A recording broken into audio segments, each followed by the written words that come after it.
Hello BookTube! Welcome to Lizzie Faye Loves Books. Well, it's December and I thought this would be a good time to do a Christmas recommendations video for you.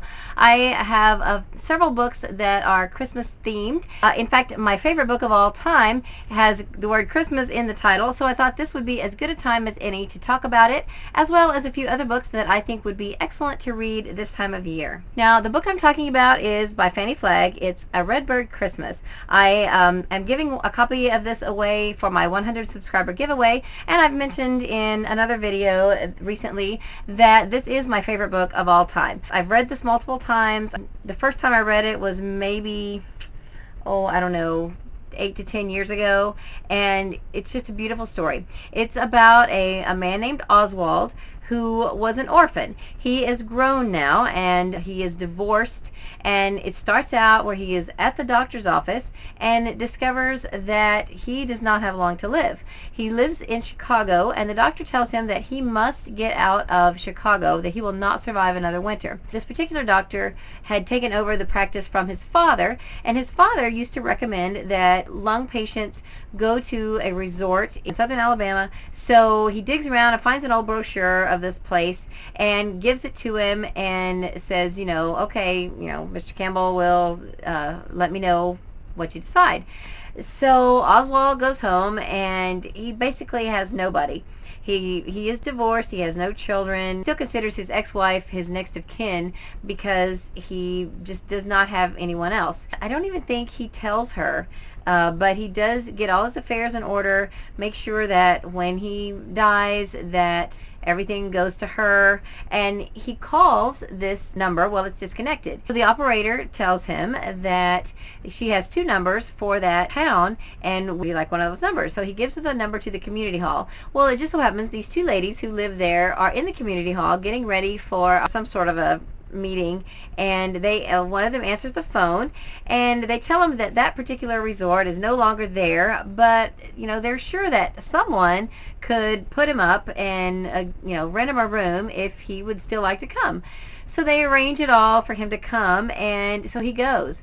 He's from Chicago. He's never been in a little place like this. His address is not a rural route, it's a river route. Literally, the mail, their mailboxes are on the river, and the mailman comes down the river. So that's how it starts out. Oswald T. Campbell now finds himself all alone in a remote country place, just basically waiting out his life. And it goes from there. It's just an incredible, amazing story. I can't even begin to tell you everything that happens. There are so many different elements to this book as you get to know the townspeople and the characters. And how do redbirds come into this, you may ask? Well, I'll let you read that for yourself. It's really not a Christmas book per se. It does end at Christmas, and the big climactic event is at Christmas. So that's why the name. But the book takes place really over a year span of time. But this is a good time to recommend it. It's a very good, heartwarming book. I think it would make an excellent movie. I don't know why they haven't made one of those Hallmark movies out of it, because I would, I would pay money to see it in the theater if they would make a movie of this book. It's just wonderful. And let me know if you've read it and what you thought of it. Now, you may not think it's all that big a deal. Maybe you just read it and thought, oh, that's a nice book, and you went on about your day, and that's totally fine. Just something about it struck me because there's just so many elements to it. It has some mystery, it has hope, it has despair, it has happiness and joy, it has sadness, it has tragedy, and it has just everything. It's just, I don't know. I could go on all day, or I could stop right here and just let you read the book. But if you would like to have a copy of this book, I have just posted my 100 subscriber giveaway where I'm going to be giving away a copy of this as well as some other books. So you might comment to that video and perhaps you will be able to win this book. When I was at my husband's family for Thanksgiving, my mother-in-law brought out some books after dinner and said, I thought you might like to have these for your blog. And I don't have a blog, but I do have a YouTube channel, so I knew that's what she meant. She loaned me these so that I could show them to you.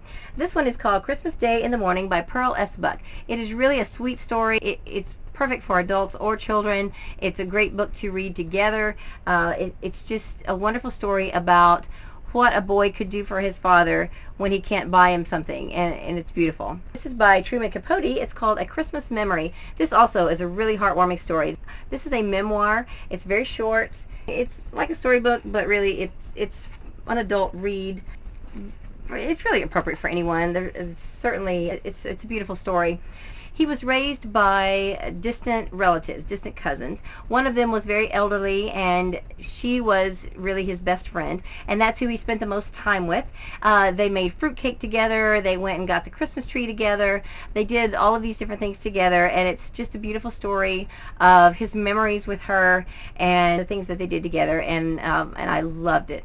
Here's a book I found on my shelf that I'd almost forgotten about. This was actually a book that I bought for my mother along with the Anne of Green Gables Treasury. I read them. I bought them for my mother several years ago, and then when she passed away, I brought them home. This is the Anne of Green Gables Christmas Treasury by Carolyn Strom Collins and Christina Weiss Erikson. These two authors have written several treasury books based on different classic books. I'm pretty sure they've done one for the Little House books, and I'm not sure what else, but I know I've seen others. And it's a beautiful book. Oh my goodness, it's gorgeous. There are recipes in here. There's beautiful illustrations and photography. It's basically Christmas how Anne would have done it. And if you had had Christmas at Anne's house, these are some of the things you would have made, some of the recipes that you would have made, different craft ideas, and just amazing. Here it says a Green Gables tea cozy, and there's a little tea scene there.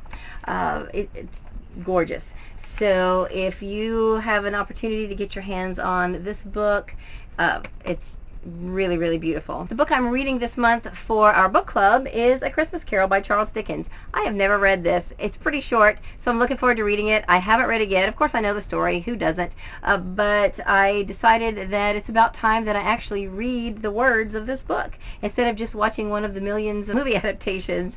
And so I'm looking forward to it. Here's a book I found on my shelf that I don't think I've read this. The Joy of a Peanuts Christmas, 50 Years of Holiday Comics. And this is a selection of Christmas comics from Peanuts, and it is broken down into decades. So it has a section of the 50s, the 60s, and so forth. This was published in the year 2000. And I believe this is my husband's book. That's probably why I haven't read it, and I think it's adorable, so I'm going to read this. Here's another book from my mother-in-law. This is called A Gift from Bob by James Bowen. The subtitle says, How a Street Cat Helped One Man Learn the Meaning of Christmas. And she said that this is a tearjerker. I have not read this one yet, but I'm going to be reading this and giving this back to her before Christmas. She just gave it to me on loan. It looks really, really good. This is my husband's book. It's by Rick Warren, who wrote The Purpose-Driven Life. This is The Purpose of Christmas. I have not read this, and I haven't actually completely read the whole Purpose-Driven Life. I thought I had, and then I realized that I've just read snippets of it. My husband's already read this, and he was ready to go ahead and pass it on to someone else, and I was like, wait, I need to read that too. So I will be getting this read, hopefully, in this next year. I've got enough on my TBR for this December, but I wanted to show it to you in case you didn't know it existed, and in case you want to pick it up. And here's another book I just found on my shelf I have not read. This is Christmas Cats, a literary companion. And it's short stories about cats on Christmas, I believe. And I'm excited to read it. I think it will be fun. And I don't even remember where I bought this. I think I bought this at a charity book sale that someone was having to benefit a nonprofit organization. And in case you just want to skip all of it, you could read John Grisham's Skipping Christmas. I have started this. I haven't finished it, but I hear it's hilarious. And I was going to be reading this for the Ultimate Reading Challenge to read a book set at Christmas, but then I realized that our book club is reading A Christmas Carol, so I'm going to get that one read for that challenge. But before all the Christmas stuff is said and done for this year, I do want to finish this up. I've read maybe 3 chapters, and it's not very long. I just haven't made myself sit down and do it, but my friends who have read it tell me that it's hilarious and I should definitely read it. So I will pass that recommendation on to you and tell you, if you have not read this, that it's supposedly a really, really good book. Tell me if you've read it. Tell me what you think. Also, I have talked about the Jan Karen Mitford series. There is a Christmas themed book as a part of that series. Now, I don't recommend reading it out of order, but this one, Shepherd's Abiding, is the one from that series that takes place at Christmas time, and it is a beautiful story. Tim finds a mixed matched set of nativity characters of different, made from different mediums and different sizes even, and all kind of a bedraggled set that are antiques, and he sets about restoring those for Cynthia, and it's just a fun story of him trying to keep that secret and just going through all the stuff he has to go through to get that done. Of course, there's a lot more to it than that, but that's one of the main things that happens in this story, and it's a beautiful story, and it's a wonderful part of this series by Jan Karen. Alright, the other two books I have are two out of a trilogy, I believe, by Donna Van Leer. This is The Christmas Shoes, and yes, this novel is based on the song The Christmas Shoes, and there's also a Hallmark movie of the same story. Then also in that series is The Christmas Hope, and there's also one between these two that's called The Christmas Blessing that I don't have. So I haven't read these yet. I want to get the whole series, and then I plan to read them. I have a friend from church who's read, I think, everything Donna Van Leer has written, and says that they're beautiful stories and she loves them. I definitely plan to read these at some point, and they're beautiful books, so I thought I would show them to you. So here are my Christmas recommendations. Hopefully you can find something from that pile that you might enjoy reading, that you might want to take a look at. If you got any other Christmas recommendations that I did not mention that you would recommend to me, I would love to know what they are, and if you will mention those in the comments down below, that would be awesome. So I hope you're having a great day, read a good book, and God bless you.